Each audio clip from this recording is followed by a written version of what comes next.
monsieur le directeur, chers amis et membres de la rédaction de l'agence de presse sénégalaise. C'est un plaisir de venir vous rendre visite. Ça a été prévu depuis quelques semaines, mais on a eu quelques événements qui n'ont pas facilité la tenue du rendez-vous. Donc c'est un plaisir de venir vous rendre visite, de répondre à vos questions, mais d'échanger avec vous aussi sur l'état de la gouvernance de notre pays. Et vous féliciter aussi, féliciter monsieur le directeur général. Déjà en quelques semaines, on sent beaucoup le dynamisme qui est apporté, le nouveau souffle. Et je pense que c'est quelque chose que l'État accompagnera. Tous les efforts que vous ferez, l'État sera à vos côtés pour d'abord davantage permettre à un outil aussi important que l'agence de presse sénégalaise d'avoir toute sa place dans le paysage médiatique. C'est l'occasion pour moi aussi de vous souhaiter une bonne et heureuse année 2023, que ce soit une année de santé, de succès et de prospérité pour vous, vos familles et vos proches. Donc je suis à votre disposition. Oui, sur l'état de mise en œuvre, tout ce matin j'étais à une cérémonie au CICES et je pense qu'en sortant, quelqu'un m'a interpellé sur le sujet. Je pense aussi que monsieur l'administrateur de la maison de la presse m'a interpellé sur le prix du sucre, sur le prix de la pomme de terre. La réalité, c'est que depuis le 5 novembre, où les mesures ont été prises, le 10 novembre, on a signé les arrêtés, et le 14 novembre, on a commencé ce qu'on appelle les mesures d'application. En tout temps, les services du ministère du Commerce, à travers le Sénégal, ont visité plus de 12 600 boutiques. Sur les 12 600 boutiques, nous avons constaté que 66% des boutiques que nous avons visitées appliquaient réellement les prix. Il n'y avait pas d'infraction, il n'y avait pas de litige ou ce genre de choses. Sur le reste, il y a des litiges et nous avons agi. 122 millions d'amendes. Nous avons saisi, j'ai ici la liste, je peux vous la lire, mais nous avons saisi tellement de produits pour vous dire que ces mesures sont mises en œuvre. Maintenant, il y a des poches de résistance. Il y a des produits sur lesquels aussi, il faut l'avouer, il y a des difficultés. Par exemple, sur le sucre, à un moment, il y avait une raréfaction du sucre. Pourquoi? Je l'expliquais tout à l'heure à monsieur l'administrateur. Pour le sucre, pour la pomme de terre, pour l'oignon, on était arrivé à une période où c'était la fin de la période d'importation et c'était le début de la période de production locale. Donc, quelquefois, il y a des glissements sur les prix. Quelquefois, il y a la concomitance entre deux produits d'origine différente qui justifient des différences de prix. Je vous donne un exemple. Quand on fixait le prix de la pomme de terre, on était sur la période d'importation. Et l'importation, la pomme de terre qui était sur le marché était une pomme de terre d'origine marocaine. Tout d'un coup, il n'y en avait plus, il y avait une pomme de terre d'origine hollandaise. Et cette pomme de terre d'origine hollandaise a connu presque un doublement du prix sur la période. Nous avions fixé 13 000, 12 000, quelque chose comme ça. Eux, ils étaient déjà à 20 € à l'importation. Alors que sur le marché local, on était à 11 500. C'est les prix qui étaient fixés. Maintenant, il y a aussi la difficulté du suivi sur le terrain. Nous le faisons, mais nous aimerions le faire à plus grande échelle. Nous attendons de terminer la procédure avec les volontaires de la consommation de façon à pouvoir couvrir le territoire national de façon un peu plus élargie. Je voulais vous donner quelques exemples, mais par exemple, je vous ai parlé de 12 000 boutiques qui ont été visitées, mais je vous donne par exemple 122 millions d'amendes. Voilà. 122 millions de francs CFA. De francs CFA, non, 112, voilà. Ah, de francs? Oui, de francs. Donc, le taux de satisfaction, le taux d'application sur l'étendue du territoire, sur les 12 666 commerçants qui ont été visités, est de 66,89%. Il y a eu 112 310 000 francs d'amende. Pour les saisies, nous avons saisi 170 tonnes de riz, 164 tonnes de sucre, 25 tonnes d'oignons, 9 tonnes de pommes de terre, 28 tonnes de lait en poudre, 1196 bidons d'huile, 3529 bonbonnes de gaz, il y a même des baguettes de pain. Nous avons reçu plus de 33 000 appels sur le numéro vert que nous avons mis en place, avec plus de 12 293 réclamations et demandes de renseignements et de prix qui ont été traitées. Donc pour vous dire un peu que le travail continue, en 2023, nous allons continuer. D'ailleurs, les services du ministère du Commerce, puisque moi je suis nouveau là-bas, me disent qu'ils n'ont jamais eu un niveau d'application aussi élevé en l'espace d'un mois. C'est parce qu'on a mis des moyens du point de vue de la communication, de la présence organisée. Là, le président de la République a demandé à ce qu'il y ait plus de moyens, des véhicules pour les services régionaux et départementaux. Ça nous permettra d'assurer une présence un peu plus large, un peu plus grande sur le terrain. À la non-application. C'est-à-dire souvent, quand on trouve on s'en est approché des prix qui ne sont pas appliqués, ou bien aussi quelquefois des produits qui ne répondent pas à la réglementation, on décerne des amendes. Mais dans le cadre de la lutte contre la vie chère, sur le respect des prix, c'est 112 millions qui ont été appliqués en termes d'amende. Et le niveau d'application sur les 12 666 boutiques visitées, au 25 décembre, nous sommes à plus de 66% de taux d'application. Les PME sénégalaises, c'est l'économie sénégalaise. Parce que les PME, c'est toutes les entreprises qui font un chiffre d'affaires, qu'elles soient formelles ou informelles, entre 0 et 2 milliards. Or, au Sénégal, 99,98% des entités économiques, des entreprises, sont des PME. Donc, c'est l'économie sénégalaise. Malheureusement, je l'ai constaté au ministère du Commerce, en général, entre guillemets, on peut dire que la PME ou les PME sont un peu le parent pauvre. Il y a beaucoup de structures dynamiques, mais peut-être que les situations urgentes siphonnent tellement le temps qu'on met beaucoup plus de temps sur l'approvisionnement du marché, sur la stabilité des prix, sur les échanges internationaux, et on met moins de temps sur les PME. Et vraiment, un de mes credos, en tout cas personnellement, une de mes ambitions, c'est de faire en sorte que l'activité du ministère soit équilibrée et que la PME sénégalaise ait une bonne place dans les politiques publiques. Ça a démarré depuis longtemps. Vous parlez de Covid et autres. N'oubliez pas que dans le PSE, l'un des points essentiels, c'est de permettre au Sénégal d'avoir des PME viables et vivantes. Avec la Covid, l'État du Sénégal a fait beaucoup d'efforts. N'oubliez pas qu'on parle de rapport de la Cour des comptes, mais sur les 1000 milliards dont on parle, plus de 372 milliards étaient destinés à des mesures de renonciation fiscale, à des mesures de souplesse destinées aux entreprises sénégalaises. Le président de la République a mis en place le programme de modernisation des marchés. C'est un programme très important parce que nous sommes un pays de tradition commerçante. Vous avez dans chaque marché, mais dans chaque quartier, dans chaque rue, un petit commerce. Devant chaque maison, vous avez un petit commerce. Donc nous travaillons. Aujourd'hui, beaucoup de marchés sont en train d'être faits, beaucoup ont été réalisés, mais la demande est très grande. La coordonnatrice du programme me dit qu'il y a peut-être 380 marchés aujourd'hui qu'il faut reconstruire ou moderniser ou rénover. Nous y travaillons petit à petit, c'est un chiffre très grand, très gros, très important, donc nous y travaillons de façon séquencée. Peut-être que nous allons voir si on ne peut pas avoir un programme qui nous permette d'avancer le plus rapidement possible sur certains types de marchés. Parce que les marchés aussi ne sont pas homogènes. Vous allez dans des zones, peut-être dans des communes où, avec un marché de 100, 200 places, vous satisfaisez la demande, mais vous allez aussi dans des zones où même avec 1000 places, vous n'arrivez pas à satisfaire la demande. Au-delà de ça, vous l'avez évoqué, c'est une question aussi, c'est aussi des questions d'urbanisme. C'est des questions, la place des marchés dans les espaces publics, l'encombrement que ça génère, les places de parking qu'il faut. Parce que souvent, ce sont des équipements marchands qui ont été réalisés peut-être après les indépendances, à l'époque où peut-être nos déplacements n'étaient pas assez motorisés. Et aujourd'hui, nous sommes dans un environnement où les véhicules prennent une grande place.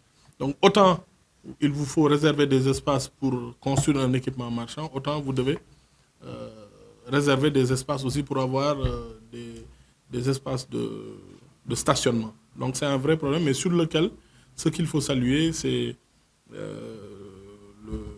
l'anticipation de ces questions avec la création de ce programme qui travaille sur la modernisation des marchés, donc avoir des bâtiments neufs, des espaces qui sont à la hauteur des exigences de la pratique du commerce, mais aussi les questions sanitaires. Un marché aujourd'hui, c'est aussi des espaces de frigorification, c'est des espaces de conservation de produits. Donc nous y travaillons. Peut-être que d'ici quelques mois, nous aurons un grand programme pour faire plusieurs marchés. Nous faisons partie des pays qui se sont dotés le plus rapidement d'une réglementation, mais en relation avec les institutions internationales. Donc c'est un sujet qui avance beaucoup et il faut noter qu'il y a beaucoup de dynamisme dans le e-commerce. Vous voyez aujourd'hui, qui vous aurait dit qu'en 2022, beaucoup de Dakarois ou beaucoup de Sénégalais réservent leur taxi à partir de leur téléphone ou bien réservent leur dîner. La dernière fois, je racontais qu'il y a une dame qui m'a dit, une commerçante du marché HLM, qui m'a dit que durant toute sa vie, son rêve était d'avoir une place au marché HLM. Donc elle a beaucoup travaillé, elle a mobilisé des millions. Elle me dit que finalement, ça ne lui sert à rien parce qu'avec Facebook et son statut WhatsApp, elle vend plus que sur sa place. Donc c'est quelque chose. Alors, mais le e-commerce a beaucoup évolué parce que dans les pays développés, le paiement en ligne est très développé, mais chez nous, bon, on a nos habitudes africaines, on ne paye pas en ligne. On commande en ligne, mais on paye cash, comme on dit. Le gouvernement a été clair, la réglementation sera appliquée. Il y a des questions qui relèvent de la Chambre de discipline financière. Le premier président de la Cour des comptes a la compétence de saisir ou pas la Chambre de discipline financière. Sur les questions pour lesquelles la Cour des comptes a estimé qu'il devait y avoir une ouverture d'information judiciaire, même chose, il revenait au président de la Cour des comptes de saisir le ministre de la Justice. Ça a été fait, maintenant c'est au ministre de la Justice d'apprécier. Parce que, vous savez, souvent on a, malheureusement, peut-être c'est pas seulement le chef, c'est pas seulement le propre du Sénégal, souvent on a un prisme déformant de la lecture médiatique des situations. Parce que souvent, j'ai l'impression que tout le monde veut voir des ministres être traduits devant la justice, mais on oublie que la responsabilité pénale, elle est individuelle, même si l'idée n'est pas de dire oui, c'est le ministre, c'est le DAGE, c'est le secrétaire général, c'est le directeur de cabinet. Non. Moi, ce que je regrette juste dans ce rapport de la Cour des comptes, j'estime d'abord que la Cour des comptes a fait son travail. Nous avons choisi d'être des républicains dans une république avec des institutions qui marchent. Des institutions qui marchent, c'est un exécutif qui gouverne, qui met en place des orientations par le président de la République, des orientations qui sont mises en place qui sont mises en œuvre par le gouvernement, avec des dépenses publiques qui sont exécutées par le gouvernement et les services publics. Dans ces dépenses publiques, il y a une obligation de reddition des comptes. C'est ce que nous avons fait. Moi, j'aurais aimé qu'on nous dise félicitations. Vous avez exécuté le programme de résilience économique et sociale avec des fonds Covid. Et à la fin, vous avez respecté vos engagements. Les engagements, c'était quoi? C'était de fournir 4 rapports. D'abord, un rapport d'exécution budgétaire trimestriel, on l'a fait. Une loi de règlement, on l'a fait. Un rapport sur les marchés publics avec l'ARMP, on l'a fait. Et aussi un rapport spécifique de la Cour des comptes. On l'a fait et on l'a publié. Nous n'attendons pas des applaudissements, mais quand même, ce n'est pas toujours que ça se fait. Nous l'avons fait. Malgré tout, la Cour a dit cela. La Cour des comptes est libre aussi. Moi, je respecte, ce sont des professionnels, des gens assez bien formés. Mais de l'autre côté aussi, les acteurs ont la possibilité de communiquer sur le sujet, ont aussi la possibilité, et c'est ce qui est bien dans notre système. Notre système fonctionne bien. Il y a des gens qui exécutent la dépense publique, il y en a d'autres qui contrôlent, et à la fin, il y a un droit de recours. Ces personnes peuvent aller devant la Chambre de discipline financière ou devant la justice et amener leurs preuves et dire, mais écoutez, voici les preuves. Vous allez par exemple sur la question des masques, tout le monde dit qu'il y a détournement, tout le monde dit qu'il y a carnage financier entre guillemets, mais la Cour ne dit pas cela. La Cour dit simplement que pour des dépenses supérieures à 100 000 francs, aucune dépense publique ne doit être payée en espèces. Et moi, je suis de cet avis. Quelle que soit l'autorité, aucune dépense publique de plus de 100 000 francs ne doit être payée en espèces. Mais la Cour se limite là. La Cour ne dit pas qu'il y a carnage financier ou qu'il y a détournement. Donc, je ne sais pas pourquoi, dans le langage médiatique, on emprunte des termes qui ne sont pas dans le rapport. Après, il y a la question, je pense, du ministère de la Culture, pour les appuis qui sont donnés. Je pense qu'il y a des preuves ou des documents qui ont été fournis. Je pense, si je ne m'abuse, je ne veux pas dire des choses que je ne maîtrise pas, mais qui n'ont pas été acceptées par la Cour et qui aujourd'hui sont en train d'être constituées. Parce que peut-être de ce que j'ai appris, c'était des captures d'écran, des envois par voie électronique et qui n'étaient pas considérés comme des preuves. De ce que j'ai entendu, je n'ai pas eu le dossier de façon personnelle. Donc, il faut saluer le fait que dans notre système, les acteurs de la dépense publique soient contrôlés, soient évalués. Et sur cette base, qu'ils puissent répondre. Je prends un autre exemple. On parle des sujets qui peuvent donner droit peut-être ou ouvrir une information judiciaire, mais on peut aussi parler des analyses qui sont faites par la Cour des comptes. Par exemple, pourquoi l'État du Sénégal, par exemple, paye des redevances acquisitives sur les sphères ministérielles avec des fonds Covid. Je donne un exemple. Pourquoi le ministère, par exemple, de l'urbanisme que j'ai dirigé à l'époque, parce qu'à l'époque, on a incriminé, même là, on a mis la photo d'Ablaye Sow, mon collègue, alors qu'il n'était pas ministre, à l'époque c'était moi. Pourquoi le ministère a acheté des bacs à fleurs, pas pots de fleurs. Les gens disent pots de fleurs, ce n'est pas des pots de fleurs, c'est des bacs à fleurs. Parce qu'à l'époque, le ministère de l'Urbanisme avait un programme de désencombrement et de sécurisation des lieux contre les encombrements. Alors, comment sécuriser les lieux contre les encombrements? On avait ce qu'on appelle un quadriptyque d'action. D'abord, désencombrer, aménager, occuper et après surveiller. Mais pour occuper les lieux, ce n'est pas des personnes qui le font tous les 24 heures. Vous allez devant l'université, vous allez sur la VDN, vous voyez partout de gros bacs à fleurs qui font 300, 400 kilos.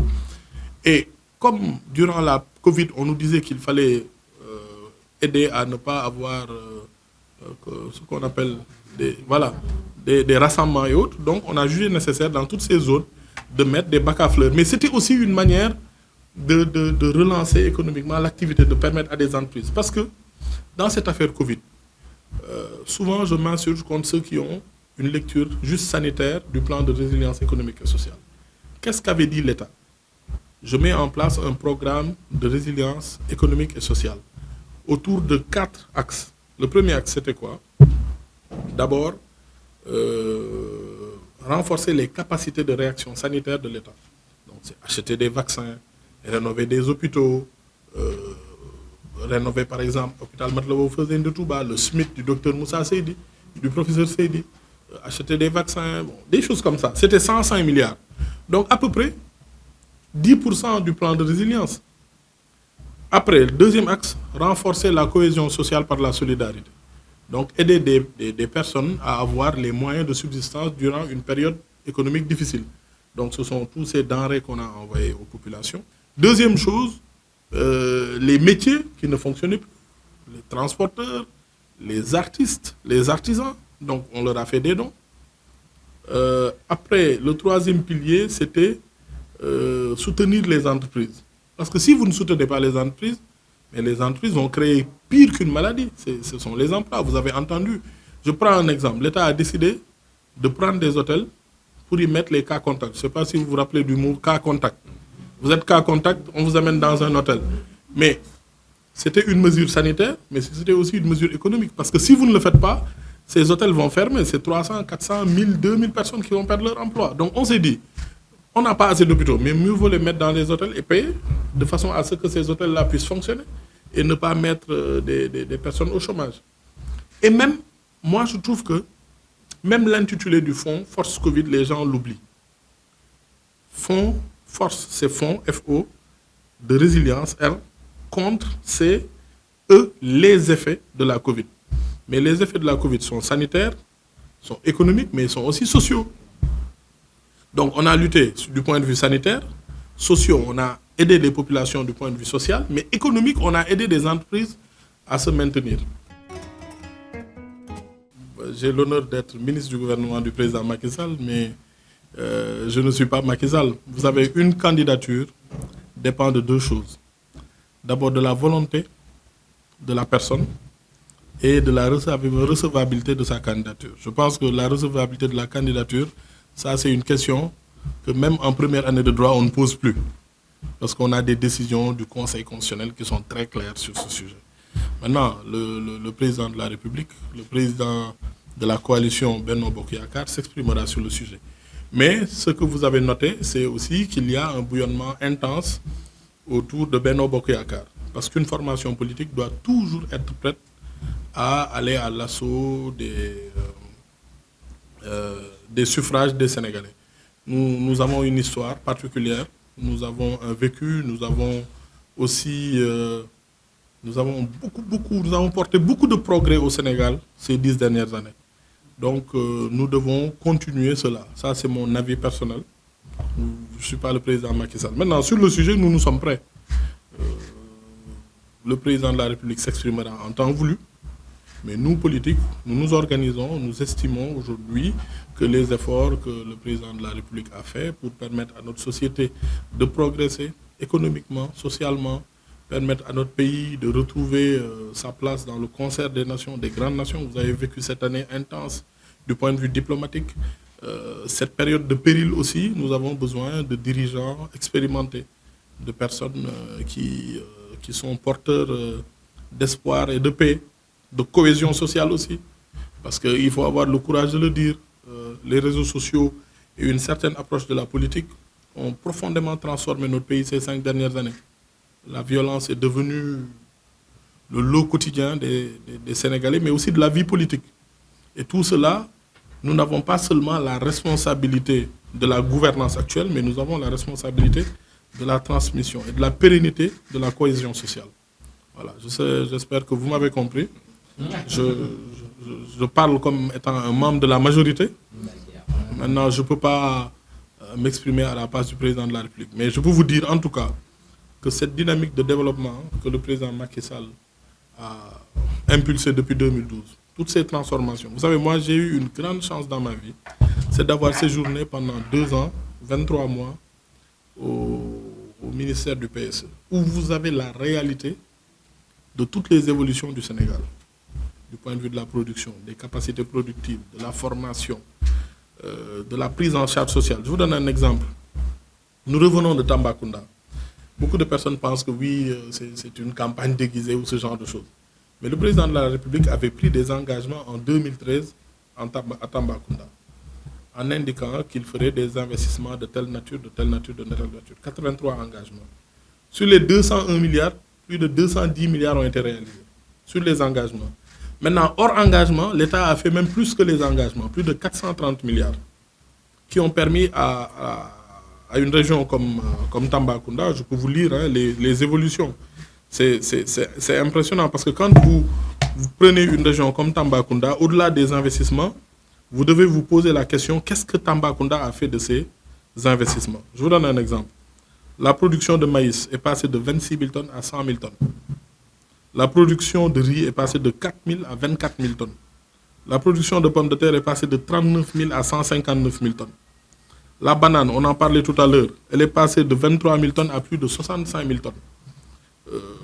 On ne parle plus économique, mais on parle social. À Tambacounda, le taux d'achèvement du cycle primaire chez les garçons est passé de 43% à 51%. Chez les filles, est passé de 45% à 63%. Le taux brut de scolarisation chez les garçons est passé de 69 à 71. Chez les filles, c'est passé de 71 à 83%. Sur la santé, le nombre de postes de santé, rien que dans la région de Tambacounda, est passé de 75 à 148 en 10 ans. La prise en charge du taux d'accouchement assisté est passée de 45% à 70% dans la région de Tambacounda. Ça, ce n'est pas mes chiffres, hein. Vous avez entendu le gouverneur le dire, les services déconcentrés le dire. Nous-mêmes, on a tenu une réunion, on a appelé les services pour vérifier. Mais pourquoi on a eu ça? C'est parce qu'à Tambacounda, le nombre de médecins affectés entre 2013 et maintenant est passé de 13 à 38. Le nombre d'infirmiers et d'infirmières affectés est passé de 73 à 121. Le nombre de sages-femmes est passé de 54 à 172. Pour vous dire qu'on était allé évaluer ce qu'on a promis. On a évalué, on a vu que voilà ce qu'on a fait et voilà aussi le résultat. L'impact sur l'accès, par exemple, à l'électricité. L'électrification rurale, on est passé de 10 à 38%. C'est-à-dire au Sénégal, on estime que l'électrification rurale a doublé entre 2012 et 2020.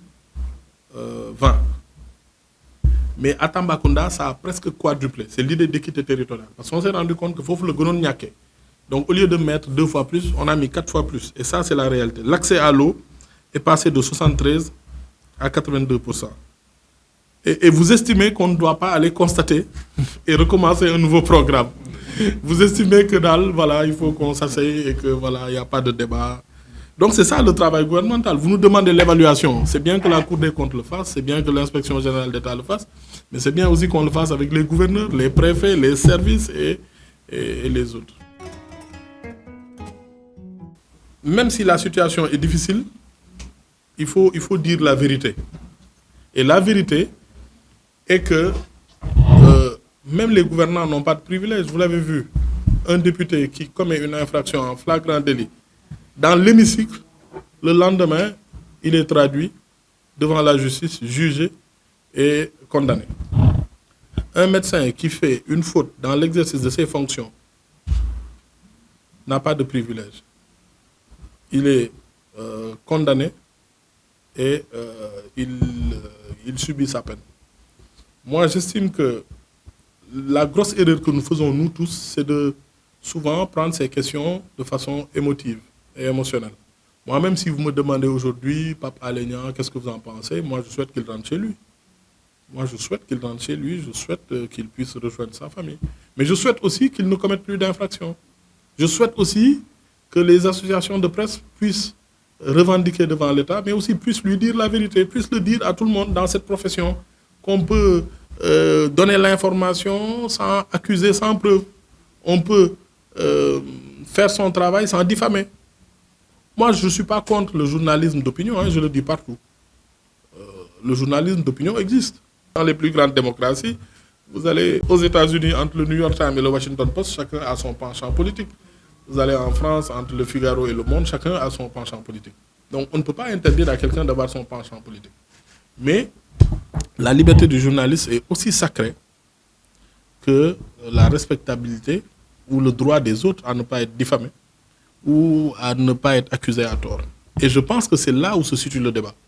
Parce qu'au-delà de la personne de Pape Alé ou du porte-parole du gouvernement, du général, du commissaire de police, le plus important, c'est la survie de notre démocratie. Notre démocratie est en train de subir des agressions très fortes. Et ces agressions, ce n'est pas ce que vous pensez. Les vraies agressions de la démocratie, c'est aujourd'hui la remise en cause de la qualité de l'information. Parce que dans une démocratie, l'ingrédient le plus important, c'est l'information. C'est l'information qui me permet de choisir mon bord politique. C'est l'information qui me permet de faire mes choix économiques, de me dire de tiers, de me dire de yok, ou ce genre de choses. Mais c'est la qualité de l'information aussi qui me permet de m'autodéterminer sur les sujets nationaux.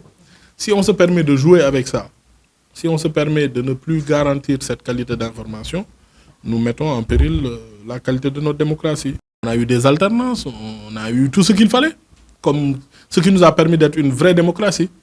Mais on n'a pas eu besoin de passer par des raccourcis de cette nature. Et je trouve que tronquer l'information, diffamer, c'est voilà. Saga ya kamte kher, comme on dit. N'est-ce pas? Merci.